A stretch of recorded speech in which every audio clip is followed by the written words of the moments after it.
Hello students. Bio सिंप्लेज में आपका स्वागत है। एनिमल किंगडम सीरीज में आज हम करेंगे क्लास एम्फीबिया। तो एम्फीबिया क्या है? That is a class under super class Tetrapoda. It belongs to phylum Chordata, sub phylum Vertebrata. ठीक है। तो फाइलम कौन सा है? कॉर्डेटा। उसके अंदर सब फाइलम वर्टिब्रेटा। फिर उसके अंदर है नेथा, नेथोस्टोमेटा। और फिर उसके अंदर टेट्रापोडा, और टेट्रापोडा के अंदर हम पढ़ रहे हैं amphibia. Amphibia is a class. इसका यूनिक फीचर क्या है? जो एम्फीबियंस होते हैं, एम्फीबियंस जो होते हैं वो जमीन और पानी दोनों में रह सकते हैं। पानी में भी रह सकते हैं, जमीन पे भी रह सकते हैं, तो इसलिए इनको कहते हैं amphibians.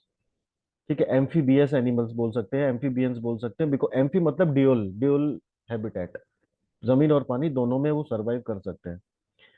Living status, they are free living. ठीक है। Then habitat, they lives on land and water, दोनों में रह सकते हैं। उसके बाद है level of organisation, organ system. Level of organisation मतलब इनकी बॉडी में proper well developed organ systems है। ठीक है। क्योंकि चार लेवल हैं, पांच: protoplasmic level, cellular level, tissue level, organ level, organ system level, और ये सबसे एडवांस यही है। तो ये ऑर्गन सिस्टम लेवल पे है। Germ layer is triploblastic. Germ layer is triploblastic मतलब यहाँ पे तीन जर्म लेयर बनती हैं: एक्टोडर्म, मेसोडर्म, एंडोडर्म। गेस्टुला में ड्यूरिंग एम्ब्रियोनिक डेवलपमेंट, इसीलिए इनको कहते हैं ट्रिप्लोब्लास्टिक। अब आते हैं सिमेट्री। बॉडी कैसी है? Bilaterally symmetrical. बाइलेटरल सिमेट्री का मतलब क्या होता है कि इन एनिमल्स की जो बॉडी होती है वो दो इक्वल हाफ में कट या डिवाइड की जा सकती है थ्रू ओनली वन प्लेन। तो इसलिए इसको कहते हैं बाइलेटरल। कैसी सिमेट्री है इनकी? बाइलेटरल सिमेट्री है।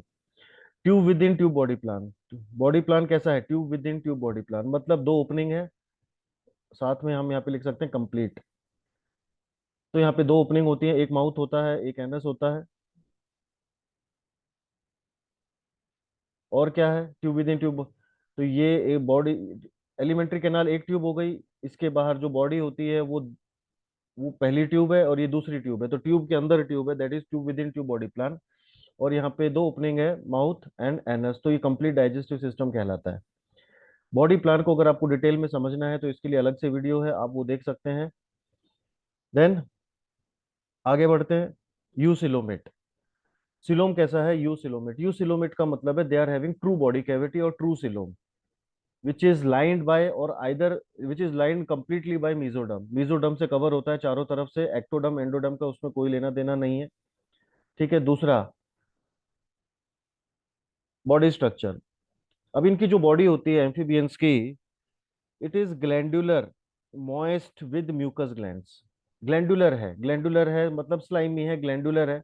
अब ग्लैंडुलर होगा तो ग्लैंड अपना सिक्रीशन रिलीज करेगा, तो जिससे उसकी बॉडी कैसी हो जाती है? स्लाइमी हो जाती है। ठीक है। मॉइस्ट है, मॉइस्ट मतलब चिप गीली गीली रहती है उनकी जो बॉडी सरफेस है, स्किन है, विद म्यूकस ग्लैंड्स। तो म्यूकस ग्लैंड म्यूकस रिलीज करेंगे, जिससे वो उनकी बॉडी का सरफेस मॉइस्ट रहेगा। ग्लैंडुलर कौन से ग्लैंड है? म्यूकस ग्लैंड्स है। Scales are absent. इन एनिमल्स के अंदर स्केल्स नहीं होते। स्केल जो एक्सोस्केलेटन है वो नहीं है इनकी बॉडी के अंदर। ठीक है। तो जो स्केल्स होते हैं वो नहीं है इनके पास। फिर है body is divided into head and trunk. जो इनकी बॉडी होती है एनिमल्स की, वो दो भाग में डिवाइड होती है, हेड और ट्रंक। और कुछ एनिमल्स में टेल भी होती है हेड और ट्रंक के साथ में, जैसे सेलेमेंडर। तो सेलेमेंडर के में क्या होता है? हेड, ट्रंक और टेल होता है। नॉर्मली ट्रंक, हेड और ट्रंक ही होता है। ठीक है। तो tail is absent, but in salamander tail is present. ठीक है। Skeleton system, exoskeleton is absent. अब यहाँ पे देखो, हमने पढ़ा था स्केल, तो स्केल जो है वो एक्सोस्केलेटन का पार्ट होते हैं, और वो क्या है? एब्सेंट है। Skull is dicondylic. कैसा स्कल होता है इनका? डाइकोंडलिक स्कल होता है। डाइकोंडलिक स्कल का मतलब क्या है कि स्कल के अंदर दो ऑसिपिटल कॉन्डाइल होते हैं। स्कल के अंदर दो ऑसिपिटल कॉन्डाइल हैं, तो इसलिए इसको कहते हैं डाइकोंडलिक स्कल। अब ये डाइकोंडलिक स्कल के ऊपर मैंने एक अलग वीडियो बनाया है, आप वहां जाके इसको आराम से देखिए। तो अगर स्कल में दो ऑसिपिटल कॉन्डाइल है तो डाइकोंडलिक, एक ही है तो monocondylic. Locomotion, two pair of limbs. Locomotion कैसा है बेटा? दो पेयर होते हैं लिम्स के। ठीक है। फोर लिम्स दो और हाइंड लिम्स दो, मतलब टोटल कितने हो गए? चार, इसलिए इसको कहते हैं टेट्रापोडा। टेट्रापोडा। टेट्रापोडा चार मतलब दो पेयर, दो पेयर में चार, समझ गए? दो पेयर का मतलब कितने हो गए? चार हो गए। उसके बाद आते हैं हम सर्कुलेशन। तो जो सर्कुलेटरी सिस्टम है वो है क्लोज्ड, मतलब they are having well developed circulatory system with heart. Heart कितना है? Three chambered heart. And blood is flowing in blood vessels. Blood is flowing in proper blood vessels, arteries and veins are there. जब blood blood vessel में flow करता है, इसी को कहते हैं क्लोज सर्कुलेटरी सिस्टम, मतलब वो डायरेक्ट टिश्यूज के कांटेक्ट में नहीं है। और वेंट्रल, तो हार्ट कैसा है बेटा? थ्री चैम्बर्ड है और वेंट्रल पोजीशन में। अभी जैसे हम हैं तो हमारा हार्ट भी वेंट्रल साइड में है। पीछे वाला जो साइड है वो डोर्सल है, सामने वाला जो साइड है वो क्या है? वेंट्रल। तो हमारा हार्ट वेंट्रल साइड में है। इनका भी कॉर्डेट्स का हार्ट वेंट्रल साइड में ही होता है। जो कॉर्डेट्स होते हैं उनका हार्ट वेंट्रल साइड में होता है, और जो नॉन कॉर्डेट्स है उनका हार्ट डोर्सल साइड में होता है। आगे देखते हैं। Sinus venosus and truncus arteriosus well developed. अब ये देखो, यहाँ पे इनका थ्री चेम्बर हार्ट है, अभी तीन चेम्बर हो गए। ऊपर के दो ऑरिकल है, नीचे का वेंट्रिकल है। ठीक है। अब ऑरिकल से पहले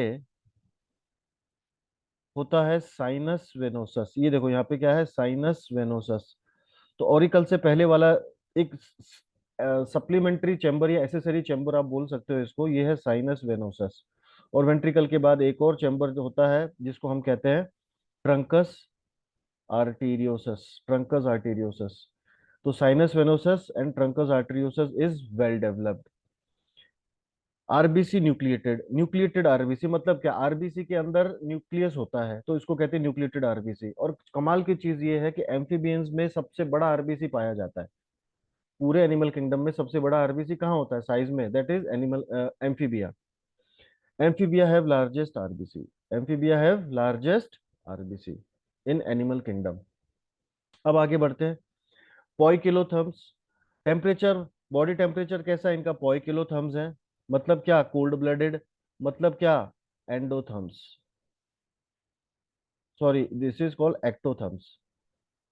एक्टोथर्म्स मतलब क्या? कि ये वो एनिमल्स हैं जो अपनी बॉडी का टेम्परेचर मेंटेन, एक फिक्स टेम्परेचर को मेंटेन नहीं कर सकते हैं। इनका जो बॉडी का टेम्परेचर है वो आसपास के वातावरण के टेम्परेचर के साथ फ्लक्चुएट होता है। ठीक है। इसीलिए ये विंटर स्लीप शो करते हैं और समर स्लीप शो करते हैं। विंटर स्लीप मतलब जो एनिमल्स विंटर बर्दाश्त नहीं कर सकते, ठंड बर्दाश्त नहीं कर सकते, वो किसी गर्म जगह पे जाके डोरमेंट हो जाते हैं, रेस्टिंग मोड में चले जाते हैं। इसीलिए हम उसको कहते हैं विंटर स्लीप। और जो समर में चले जाते हैं उसको कहते हैं समर स्लीप। स्लीप का मतलब ये नहीं कि वो सो रहे हैं प्रॉपरली। स्लीप स्लीप का मतलब है वो इनएक्टिव हो गए, डोरमेंट हो गए, और एक गर्म जगह पे या एक ठंडी जगह पे अपना पूरा सीजन निकालेंगे। इसी को कहते हैं विंटर स्लीप और समर स्लीप। सांस कैसे लेंगे? सांस लेते हैं स्किन की मदद से, गिल्स की मदद से, लंग्स की मदद से, बक्कोफेरिंक्स की मदद से, लंग्स की। तो इतनी कहने का मतलब ये है कि सांस लेने के मामले में, रेस्पिरेशन के मामले में एम्फीबियन सबसे धनी है। जितना अलग अलग तरीके से ये सांस ले सकते हैं, कोई दूसरा एनिमल इतने अलग अलग तरीके से सांस नहीं ले सकता। एक ही एनिमल। ठीक है, यहाँ पे एक एनिमल अलग अलग बॉडी के पार्ट से सांस ले सकता है, जबकि बाकी किसी भी, आपने हमने फाइलम देखे, क्लास देखे, इतनी वेरिएबिलिटी कहीं नहीं मिलेगी आपको। इसीलिए सांस के मामले में सबसे धनी है। एक फ्रॉग पानी में भी जिंदा है, लैंड पे भी जिंदा है। ठीक है। और यही क्वालिटी की वजह से वो दोनों जगह पे सांस ले सकते हैं, पानी में और जमीन पे। इसीलिए ये किस में है? एम्फीबियंस। ठीक है। Kidney, excretory organ, they are having well developed kidney which is mesonephric kidney. Amphibians में जो पाई जाती है इसको कहते हैं मीजोनेफ्रिक किडनी। इसी को ऑफिस्टोनेफ्रिक किडनी भी कहा जाता है। मीजोनेफ्रिक को ही ऑफिस्टोनेफ्रिक किडनी कहते हैं। अब जो एम्फीबियंस के एडल्ट फॉर्म होते हैं वो यूरियोटेलिक होते हैं, और जो एम्फीबियंस के लार्वल स्टेज होती हैं वो अमोनोटेलिक होती है। ठीक है। जो एनिमल है जब वो एडल्ट होगा तो वो यूरियोटेलिक होगा, मतलब वो यूरिया एक्सक्रीट करेगा as a major nitrogen waste product. और जब लार्वल स्टेज होंगी तो लार्वल स्टेज क्या है? वो ज्यादातर पानी में होती है, तो they release ammonia as a major nitrogen excretory product. तो अमोनोटेलिक, यूरियोटेलिक, तो ये ड्यूल टेलिज्म शो करते हैं। ठीक है। आगे देखते हैं डाइजेस्टिव सिस्टम कैसा है इनका, complete digestive system. Complete digestive system का मतलब है इनमें माउथ और एनस दोनों ओपनिंग है। दे हैव कोलेका, इनके पास कोलेका एक ओपनिंग होती है, और वो कॉमन ओपनिंग होती है तीनों सिस्टम की। जैसे ये कोलेका है, तो यहाँ पे क्या है, डाइजेस्टिव सिस्टम की भी ओपनिंग है, यूरिनरी सिस्टम की भी ओपनिंग है, और रिप्रोडक्टिव सिस्टम की भी ओपनिंग है। तो तीनों सिस्टम की ओपनिंग एक ही है, और इस सिंगल ओपनिंग को ही कहते हैं कोलेका। मतलब यहीं से फीकल मैटर भी पास होगा, यहीं से यूरिन भी पास होगा, और यहीं से एग और स्पर्म भी पास होंगे। ये मतलब है इसका, समझ गए। तो कोलेका। आगे देखते हैं नर्वस सिस्टम। तो they are having well developed nervous system. भाई वर्टिब्रेट्स हैं तो उनका नर्वस सिस्टम तो बहुत जबरदस्त है ही, इसलिए तो वो वर्टिब्रेट्स हैं। तो they are having well developed cranium and well developed vertebral column and spinal cord. तो they are having 10 pair of cranial nerves. कितनी नर्व्स हैं इनके पास, 10 पेयर हैं क्रेनियल नर्व्स की। क्रेनियल नर्व्स वो होती हैं जो क्रेनियम से निकलती हैं। ये ब्रेन हो गया, अब यहाँ से जो निकल रही हैं ये है क्रेनियल नर्व, या जो जा रही हैं घुस रही हैं वो भी क्रेनियल नर्व है ब्रेन में। और ये है स्पाइनल कॉर्ड, स्पाइनल कॉर्ड से जो निकलेंगी उसे कहते हैं स्पाइनल नर्व। तो इन, तो क्रेनियल नर्व दो ही नंबर में होती है, या तो 10 पेयर होते हैं या 12 पेयर होते हैं। तो इनके पास कितने हैं, 10 पेयर। इसके बाद शुरू हो जाएंगे 12 पेयर। रेप्टाइल्स, एम्फीबियंस और मैमल में 12 पेयर होते हैं क्रेनियल नर्व्स के। साइक्लोस्टोमेटा, पाइसीज और एम्फीबियंस में 10 पेयर होते हैं। वेल डेवलप्ड ब्रेन, ठीक है। अब इनके पास क्या होता है कि एक्सटर्नल ईयर एब्सेंट होता है। इनकी बॉडी में एक्सटर्नल ईयर नहीं होता, मतलब पिन्ना, ऑडिटरी कैनाल, ये नहीं होगा। तो क्या होगा, सिर्फ मिडल ईयर प्रेजेंट है और इंटरनल ईयर प्रेजेंट है। और मिडल ईयर की जो बाउंड्री है उसको कहते हैं टिम्पैनिक मेम्ब्रेन, टिम्पैनिक मेम्ब्रेन। और इनके कान में सिर्फ एक ही हड्डी होती है, दैट इज कॉल्ड स्टेप्स। अभी हमारे कान में 3 हड्डियां हैं, malice, incus and steps, but इनके इनके ईयर में एक ही हड्डी है, स्टेप्स। और internal ear, middle ear present है, एक्सटर्नल ईयर एब्सेंट है। सेक्सेस, इनके जो सेक्सेस है वो सेपरेट होते हैं। मतलब मेल बॉडी अलग है, फीमेल बॉडी अलग है। मेल सेक्स ऑर्गन अलग बॉडी में, फीमेल सेक्स ऑर्गन अलग बॉडी में, एक ही बॉडी में नहीं है। इसीलिए ये क्या है, सेपरेट। सेपरेट कोई क्या बोल देते हैं, डायोशियस, यूनिसेक्सुअल, और सेपरेट एक ही मतलब है इनका। Asexual reproduction absent. सिफेलोकॉर्डेटा से लेके मैमल तक सभी में एसेक्सुअल रिप्रोडक्शन एब्सेंट होता है, ठीक है। फिर आते हैं फर्टिलाइजेशन। फर्टिलाइजेशन कैसा है, वैसे तो ज्यादातर में एक्सटर्नल है। सेलेमेंडर के अंदर आपको इंटरनल फर्टिलाइजेशन देखने को मिलेगा।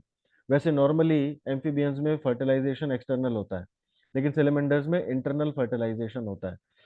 इंटरनल एक्सटर्नल क्या चक्कर है, अगर गैमीट्स का फ्यूजन फीमेल बॉडी के अंदर हो रहा है और जाइगोट फीमेल बॉडी के अंदर बन रहा है, तो इंटरनल फर्टिलाइजेशन। फ्यूजन, गैमिट का फ्यूजन फीमेल बॉडी के बाहर हो रहा है और बाहर ही जाइगोट बन रहा है, that is external fertilisation. Development कैसा है, इनडायरेक्ट, इनडायरेक्ट डेवलपमेंट। इसी को कहते हैं मेटामॉर्फोसिस।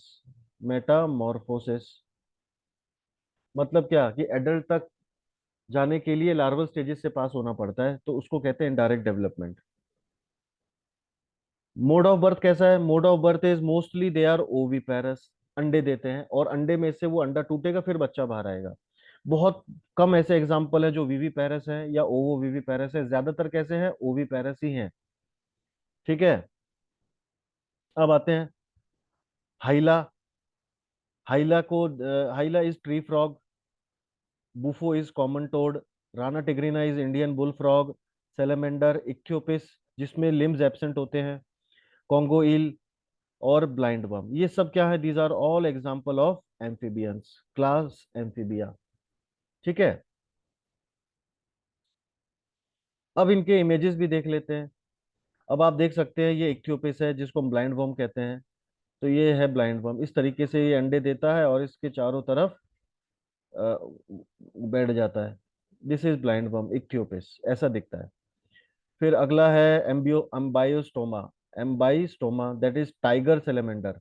अब आप देख सकते हैं इसकी बॉडी में ये टाइगर जैसी धारियां हैं, तो this is tiger salamander. Amphiuma, this is Congo eel, this is Congo eel, Amphiuma is Congo eel. आगे देखते हैं, ये है अपना नॉर्मल सेलेमेंडर। अब सेलेमेंडर की भी अलग अलग टाइप है, tiger salamander, normal salamander. Rana tigrina, that is Indian bull frog. ये इंडियन बुल फ्रॉग है, आप ये देख सकते हैं, ये है वोकल सैक। ये है वोकल सैक। अब आपको मालूम है वोकल सैक का इस्तेमाल किस लिए किया जाता है? क्रूकिंग वॉइस प्रोड्यूस करने के लिए, जिससे वो फीमेल को अट्रैक्ट कर सकते हैं। एलाइटिस, एलाइटिस इज मिडवाइफ टोड। ये है मिडवाइफ टोड। फिर ये है हमारे पास अगला Bufo melanostictus, that is Indian toad. ये इस तरीके से दिखता है। फिर हाइला इज ट्री फ्रॉग। तो ये ट्री फ्रॉग है, बिल्कुल ट्री में कॉमोफ्लाज हो रहा है। फिर रहकोफोरस, ये फ्लाइंग फ्रॉग है। ये रहकोफोरस है, ये भी एम्फीबिया में ही आ गया। जितने भी फ्रॉग हैं चाहे टोड हैं, वो सब किस में आ जाएंगे? सेलेमेंडर, सब किस में आ जाएंगे? Amphibia. So this is all about file. This is all about class amphibia. Hope you understand. Simple topic है, और थोड़ा रिवीजन करना पड़ेगा, लेकिन ठीक है। Thank you.